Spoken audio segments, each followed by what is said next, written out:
ये El Nino planet को गर्म कर रहा है या पहले से ही प्लैनेट इतना गर्म है इसलिए एल नीनो और डेंजरस बनते जा रहा है? सोचने वाली बात है। समझने की कोशिश करते हैं आखिर क्यों गेम्स ऑफ जियोपॉलिटिक्स के आज के इस एपिसोड एल नीनो अ जियोपॉलिटिकल टाइम बॉम्ब में। वेलकम, मैं हूँ परागी। एल नीनो जनरली 4 तरह का होता है: वीक, मॉडरेट, स्ट्रॉन्ग और रेयर केसेस में super El Nino. The world witnessed major super El Nino events in 1982-83, 1997-98 and 2015-16। इसमें बहुत बुरी कंडीशन हो गई थी पूरी दुनिया की।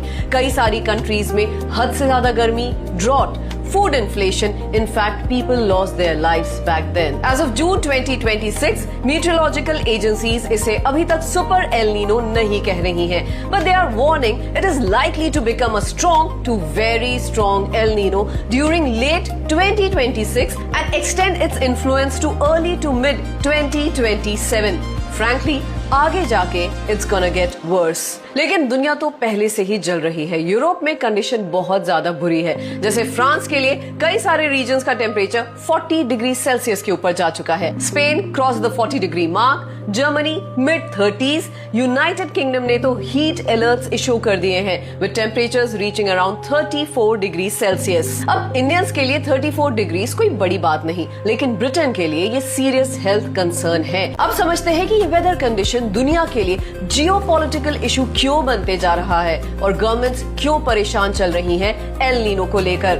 रीजन 1, बारिश की कमी सबसे पहला असर डालती है फूड डेफिसिट पे। कंट्रीज जैसे इंडिया, थाईलैंड और वियतनाम जो दुनिया के सबसे बड़े राइस प्रोड्यूसर्स हैं, अगर रेनफॉल वीक होती है तो सीधा क्रॉप प्रोडक्शन कम हो जाता है और इससे एक्सपोर्ट कम होगा क्योंकि गवर्नमेंट देश के लिए पहले फूड सिक्योर करेंगी। ग्लोबल सप्लाईज कम यानी सीधा प्राइस राइज। रीजन 2, पानी। शहरों को, फार्मर्स, इंडस्ट्रीज, पावर प्लांट्स सबको पानी चाहिए। व्हेन रेनफॉल डिक्लाइंस इन सब पे असर होगा। Region 3, electricity. Heat means more air conditioners is equal to more electricity consumption. Droughts के कारण पानी का सप्लाई हाइड्रो पावर जनरेशन के लिए बहुत कम हो जाएगा, तो अल्टीमेटली इलेक्ट्रिसिटी कम जनरेट हो पाएगी। Region 4, migration.